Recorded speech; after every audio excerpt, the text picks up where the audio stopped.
In the heart of Los Angeles, where protests echo through the crowded streets and voices clash over questions of justice, an old veteran named James Walker sits in silence on a weathered park bench. He's a man who has seen too much and asked for nothing. His quiet presence, a gentle defiance in a world that never seems to notice. Will a K9's reaction change everything when ICE agents arrive, demanding answers he's already given 100 times before? The air grows thick with tension. Suddenly, a K9 dog breaks loose, charging at James, and what happens next leaves everyone who was there speechless. Welcome to Graceful Valor Stories, where tales of compassion and kindness are told. Let's uncover what really happened. The late afternoon sun painted Grant Park in soft golden light, catching in the tops of the swaying palms and the worn edges of the old benches. The city of Los Angeles buzzed beyond the park gates, restless and uneasy. The air was heavy with the echoes of chants and the crackle of protest signs held high. I watched it all from a small distance, seated under the shade of an oak tree whose limbs had weathered decades of seasons. My job as a community volunteer had always felt quiet, almost invisible. I was there to make sure everyone was safe, to offer water and first aid if needed, but mostly I watched. That's when I noticed him, an older man sitting alone on one of the benches that faced the fountain, his head bowed in quiet thought. His name was James Walker. He had the look of someone who'd seen the world through different eyes, deep lines carved into his pale face, the kind that only come from years of living and carrying the weight of memories. His hands rested on his knees, fingers curled lightly as if holding something that only he could see. He wore an old military field jacket, the color faded to a dusty green with patches at the elbows where the fabric had worn thin. His shoulders slumped, but there was still a quiet dignity in the way he sat. He didn't fidget, he didn't shift. He was as much a part of that park bench as the wood itself. I watched him because in a city that moved too fast to notice, he made me pause. He didn't seem to mind the noise around him, or the swirl of life that pressed in from every side. The protests had drawn thousands that day, spilling from the streets into the park, voices raised in anger and in fear, banners and flags waved overhead, the wind snapping them like sails caught in a storm. The noise didn't touch James. His eyes, a pale blue that caught the last of the sun, were turned inward. There was a stillness to him, like he'd spent so long carrying the weight of the world that he learned how to make his own kind of peace. It was the kind of silence that spoke volumes, louder than the chants echoing off the marble statues nearby. I wondered what brought him here to this park on this day. Maybe it was the same thing that brought the rest of us. Maybe he was searching for something, or maybe he was just tired of searching altogether. The lines in his face told stories I could only guess at, but he didn't seem like the kind of man to offer them freely. As the protest moved closer, the chants rose and fell like waves. No more raids, they called out, voices fierce and trembling. Families belong together. The words carried across the lawn, rippling through the crowd, but James didn't flinch. He kept his gaze steady, his back straight, his breath slow and measured. I could see the IC officers moving through the crowd, their dark jackets marked with white letters. They moved with practiced purpose, their eyes scanning faces, their hands resting on belts heavy with gear. They weren't like the city police who stood near the barricades, watching but mostly staying back. No, these officers were here for a reason, to question, to check, to make sure everyone belonged. When they reached the edge of the park, I saw one of them pause. He pointed a small motion that cut through the afternoon calm. His partner nodded and they began to walk toward the man on the bench, toward James. I felt my breath catch. He looked so small then, hunched in his old field jacket, a solitary figure among the restless waves of the city, but he didn't move. His hands stayed folded on his lap, and he lifted his chin just enough to meet their eyes as they approached. Good afternoon, sir, one of them said, his voice flat and official. May we see some identification? James didn't answer right away. He blinked once and then reached slowly into his jacket pocket. His movements were deliberate, as if even this simple action took more effort than he had to spare. When he spoke, his voice was quiet but clear. I'm just resting, he said. That's all. The ICE agent shifted his weight. We're conducting a routine check, sir. Can you show us some ID proof of citizenship? I could see the way James' fingers trembled as he pulled out an old wallet, the leather cracked and soft with age. He held it out without a word, his eyes steady, refusing to drop. There was no anger there, no fear, just a tired kind of patience, the kind that comes when you've learned how to live with the questions that never seem to stop. The agent flipped through the worn plastic sleeves, frowning as he looked at a faded veteran's ID. For a moment, he hesitated, but then his partner leaned in, his eyes narrowing. This isn't enough, he said, his tone sharper. We need something current, something official. James took the wallet back, sliding it carefully into his pocket. He didn't argue, he didn't explain, he only looked at them with that same calm gaze, as if he'd been through this before, as if he understood that sometimes silence was the only armor a man had left. The tension in the air seemed to thicken around us. The chants carried on, oblivious to the quiet struggle unfolding here. The ICE officers stood over him, casting long shadows in the late-day sun. James sat in that shadow without flinching. I felt the need to say something, to step in, but my voice caught in my throat. I wasn't sure what I could offer that would change anything, so I stayed where I was, my heart beating fast, and watched. James didn't look away, his eyes, pale and steady, held the weight of a man who had fought his battles long ago. He didn't ask for understanding, he didn't ask for kindness, he only asked to be left alone, to sit in the last warm light of the day and breathe in a city that didn't always remember men like him. And in that quiet moment, as the agents pressed closer, I saw it clearly. This wasn't just an old man on a bench, this was a man who had carried the burden of service, of duty, of memories that no one else could see, and he bore it all with a quiet dignity that no uniform or badge could take away. Can a stranger's courage turn the tide? The protest noise rose again, louder.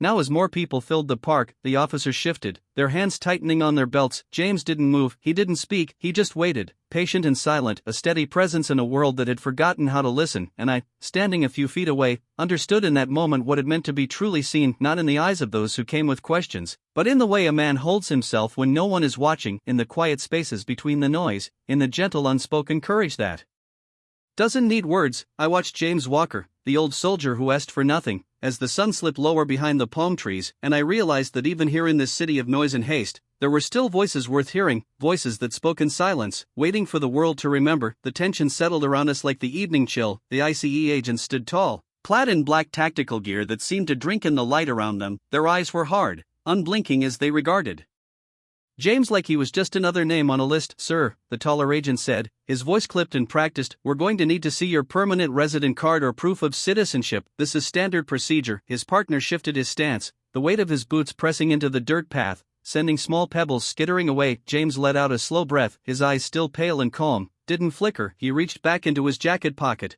the motion deliberate, fingers brushing the worn leather of his wallet. There was no rush, no sign of fear, just the tired, unhurried movements of a man who had learned that panic never solved much of anything. He pulled the wallet free and opened it with careful fingers. Inside, a battered veteran's ID sat alongside a faded photo of what looked like a much younger man in uniform. He held it out, his hand steady despite the tremor that ran through his knuckles. "This is all I have," James said softly. "It's always been enough before." The taller agent took the ID and turned it over in his hand, his mouth set in a line that spoke of rules and regulations. He barely glanced at the photo. Instead, he looked back at James with a detached sort of focus, like he'd done this 1,000 times, and the outcome was always the same. "This is not sufficient," he said flatly. "We need something current, something official. Do you have any other documents?"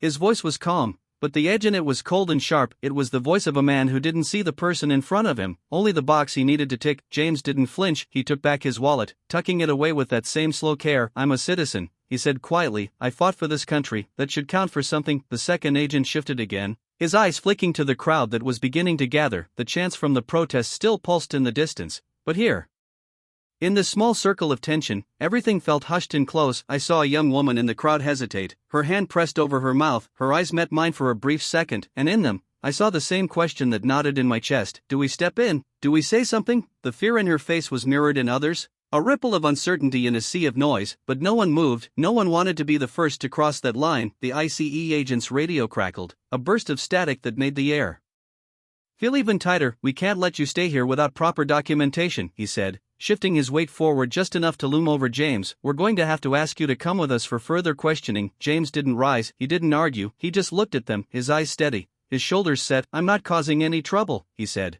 each word slow and calm. "I just wanted to rest, that's all." The taller agent frowned. "That's not how this works." His hand moved to the radio clipped at his chest, fingers pressing the button. "We'll need backup here, possible non-compliance." His tone was cold, like he was reading from a manual, each word meant to erase the humanity from the man sitting before him. In that moment, something shifted in the crowd. A few more people edged closer, their curiosity and worry fighting with the instinct to stay back. The chants of the protest were a distant hum now, but here, at the edge of the fountain, everything felt like it was holding its breath. And then I saw him, an older man with a shock of white hair and a calm that seemed to settle the air around him. He moved through the small knots of onlookers with a quiet authority, his shoulders squared beneath a faded jacket that bore the same military cut as James's. His name was Franklin Cooper. I didn't know him then, but the way he walked, the way the crowd instinctively made room for him, it told me everything I needed to know. Franklin stopped a few steps from the bench where James sat, his eyes sharp and steady, met James's for a long moment, and in that gaze there was recognition, a spark of something shared that cut through the tension like a quiet blade. Without raising his voice, Franklin spoke. "That man is a veteran of this country," he said, his tone low but firm. "He's done more than most of us ever will. He doesn't owe you anything but the truth, and he's given you that already." The ICE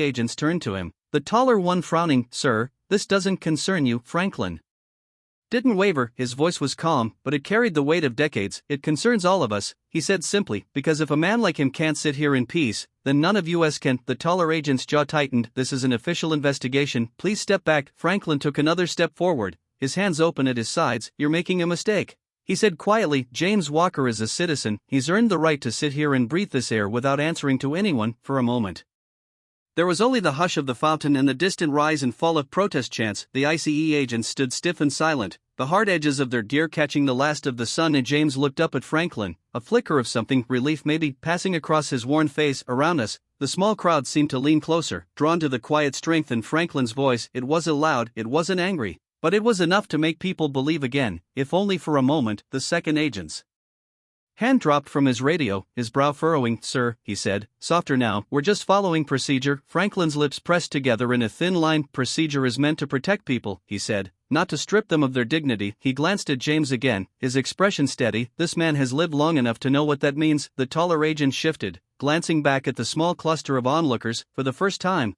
there was a crack in his posture, a moment of hesitation. That said, maybe, just maybe, he understood. I felt my breath ease a little, my heart steady in my chest, because in that moment, Franklin Cooper stood like a wall between James and the cold, impersonal hands of the system, and it was enough to make the world feel just a little softer. James didn't say a word. He didn't need to. The quiet line of his shoulders, the way his eyes stayed fixed on the man who'd come to stand beside him, it was enough. And in that small clearing, with the sun sinking behind the city skyline, and the chants of the protest a distant echo, I understood something simple and powerful, that sometimes the strongest voices aren't the ones that shout, they're the ones that stand firm in the silence, refusing to let the weight of the world crush the light they carry inside. Can a dog's instinct reveal a hero? Franklin's presence was a quiet shield, a promise that James would not face this moment alone. And as the evening deepened around us, I saw something in the eyes of those who watched, a glimmer of hope, fragile but real, that maybe the world could still remember how to care. The taller ICE agent narrowed his eyes, his lips pressing into a thin line. Without a word, he lifted his hand and gestured sharply to the K9 handler standing a few feet away. The man with the leash nodded, his face unreadable beneath the brim of his cap. The crowd seemed to draw a collective breath as the handler unclipped the leash. The dog, Max, a massive German shepherd with a coat of deep black and tan, shifted his weight forward, muscles tense beneath his thick fur, his ears pricked forward, and his dark eyes locked onto James with a soldier's precision. James didn't move. He sat with his shoulders square, his hands resting loosely on his knees. Around him, the world had narrowed to the single point of tension. The shouts of the protest still echoed faintly in the background, but here, at the center of it all, it was as if time had paused. Max's claws clicked on the pavement as he padded forward, every movement deliberate and powerful. The handler gave a low command, sharp, cold, final. The dog's head lowered, his tail stiff, and he began to close the distance between them. My heart thudded in my chest. I could see the strain in the handler's face, the way his jaw worked as he repeated the command. "Search." He barked again, his voice cutting through the silence like a blade. The crowd shifted uneasily, their eyes flicking from James to the approaching dog. Some of them pulled back a step, instinctively, as if the air had grown too heavy to breathe. James stayed still, his breathing was calm, his gaze steady, and his eyes never left the dog's face. There was no fear in his posture, no flinch or tremor, just the quiet resolve of a man who had faced too many storms to be moved by another. Max was only a few feet away now, his powerful frame moving with a soldier's grace, and then he stopped. It was so sudden that I almost didn't believe what I was seeing. Max froze in place, his ears twitching forward, his nose working the air with quick, shallow breaths. His tail dropped, no longer stiff, but relaxed, and his head tilted just slightly to one side. The handler repeated the command, his voice sharper, frustration bleeding through, but Max didn't move. Instead, he took one careful step forward and pressed his nose gently against James' knee. A murmur rippled through the small crowd. I could see it in their faces, the confusion, the wonder, the sudden shift from fear to something softer. James lowered his hand, fingers brushing lightly against the top of Max's head. The dog's tail gave a small, almost hesitant wag, and then, as if something deep inside him had recognized something long lost, Max pushed his head into James' lap and let out a low, contented whine. The handler stared, his mouth opening and closing as he tried to find words. The taller ICE agent took a half step back, his brow furrowing as the reality of what he was seeing sank in. James' hand moved slowly, brushing over the dog's ears with a familiarity that spoke of memories shared in places no one else would ever know. His voice, when he finally spoke, was soft and a little cracked. "Hello, old boy," he murmured. "It's been a long time." The dog responded with a soft whine, pressing closer, his body leaning into the gentle strength of James's hand. In that moment, the hard lines of the ICE agents seemed to falter, their authority overshadowed by something older and deeper than any badge. Franklin Cooper stepped forward then, his eyes bright with unshed tears. He rested a hand on James' shoulder, his voice steady, but thick with emotion. "I told you," he said, "not to the ICE agents, but to everyone who would listen. This man is family to us all. He's earned the right to be here more than any of us." The ICE agents looked at one another, uncertainty flickering in their eyes. The handler took a step back, his hands still outstretched, but Max refused to move. The dog stayed pressed against James, his tail now thumping softly against the dirt. I could feel the air shift around us, like the tension had cracked open to let something gentler through. In the quiet that followed, I noticed another figure approaching, a young LAPD officer, his uniform still crisp, his face drawn and unsure. Officer Samuel Brooks. I'd seen him before, standing at the edge of protests, his eyes always searching for something more than just the next order. Now, he paused at the edge of the circle, his hand resting on the radio at his shoulder. For a moment, he hesitated, his gaze flicking between the ICE agents and the quiet tableau of the old soldier and the dog that had chosen him. Then, with a deep breath, he stepped forward. "Gentlemen," he said, his voice calm but firm, "this man is a U.S. citizen, he's a veteran and he's done nothing wrong." The taller ICE agent squared his shoulders, his jaw tight. "Officer, this is a federal matter, we're operating under federal jurisdiction." Brooks nodded once, his eyes never leaving the agents. "I understand," he said evenly, "but this is still my city, and in my city, we don't treat our veterans like this." The words hung there, simple and strong, around us. The small crowd seemed to lean closer, drawn by the quiet certainty in Brooks's voice. The ICE agent opened his mouth as if to argue, but something in the young officer's expression stilled him. Brooks didn't flinch, he didn't raise his voice, he just stood there, his shoulders straight and his eyes steady, and in that silence, the truth of his words carried farther than any shout. James looked up at him then, his pale eyes meeting the young officer's with a kind of quiet relief. He didn't smile, but there was something softer in the lines of his face, a small easing of the weight he carried. Max let out a low, contented sigh, his head still resting in James' lap. The dog's calm presence seemed to settle over the small clearing like a benediction, and in that moment, I realized we were witnessing something rare, not a clash of power, but a quiet victory of human decency, a moment when compassion stood taller than authority, and when the bonds of loyalty between soldiers, between friends, even between man and dog proved stronger than fear. The ICE agents hesitated, their posture still tense,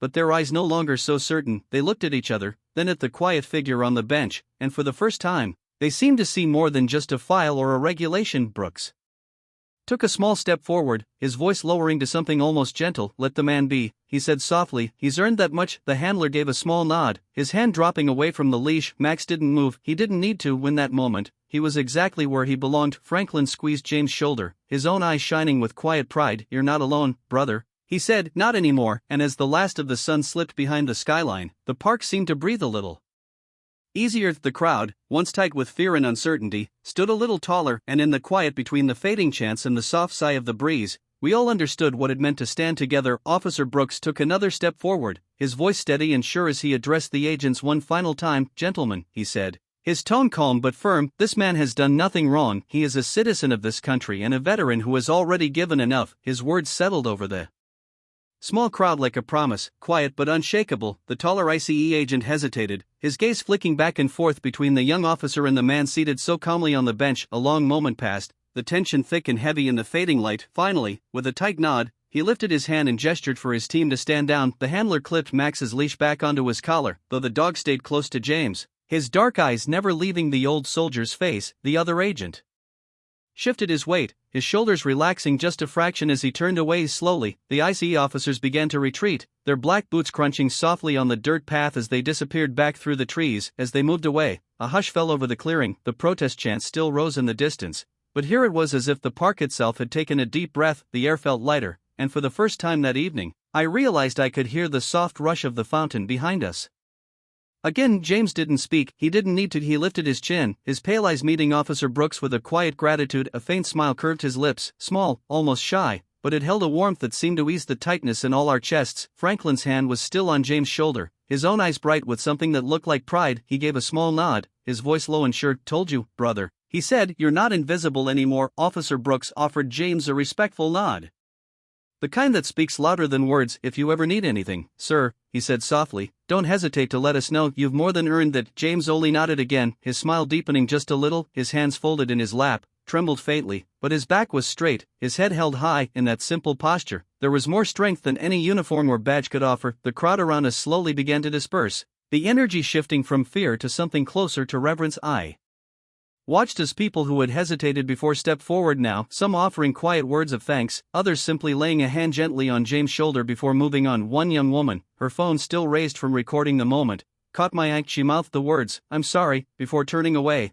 her cheeks damp with tears she didn't bother to wipe away. It was a small thing, but I saw how it eased the furrow in James' brow. Just a little later that night, the first video of what had happened began to spread across the city in grainy footage lit by the last of the sun. People saw a man who had given his years to service, sitting with quiet dignity as the world finally paused to remember him. They saw Franklin's steady presence, the calm strength of Officer Brooks's stand, and Max's gentle nudge as he claimed James as one of his own. Local news picked up the story within hours. Veteran mistaken for undocumented immigrant, the headlines read, and people shared the videos with captions like, "Look at this man's quiet strength. And this is what respect looks like." The word spread faster than any commander's order could have, carried on a wave of hearts that remembered what it meant to care. Within a week, the city council issued a formal apology, a rare moment of unity that seemed to hush the noise of politics for just a breath. They spoke of James by name, of the service he had given, of the dignity he had carried even when the world tried to strip it away. A few days later, there was a small ceremony at Grant Park,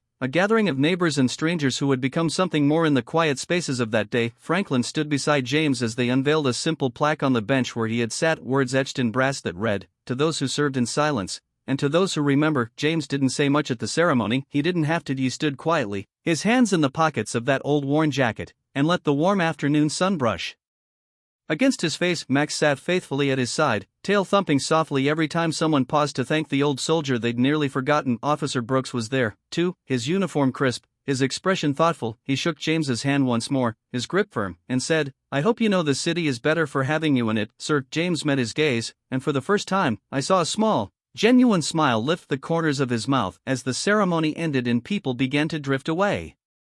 I watched James settle back onto that same bench. He didn't look around for recognition or applause, he didn't need it. He sat with his shoulders straight, his gaze turned to the sky as if the weight he carried had grown just a little lighter. Max lay at his feet, his head resting on James' worn boot, the two of them a quiet portrait of loyalty and peace. The sun dipped lower behind the city skyline, casting long shadows that stretched across the grass and turned the world to gold. I knew then that this was what it meant to truly be seen, not in the loud voices or the flashing lights, but in the gentle space where one man's quiet dignity could soften even the hardest hearts, in the way a stranger's stand could ripple outward, becoming a testament to something bigger than any of us. James Walker didn't ask for this moment, he didn't demand it, but he accepted it with the same quiet strength he had shown all along, proof that sometimes the most powerful voices are the ones that speak without saying a word. And as I watched him sitting there, the old dog at his feet and the last of the sun on his face, I felt something settle in my chest, a quiet hope that maybe, just maybe, this world could still remember how to care, that in the steady beat of a heart that refused to bow,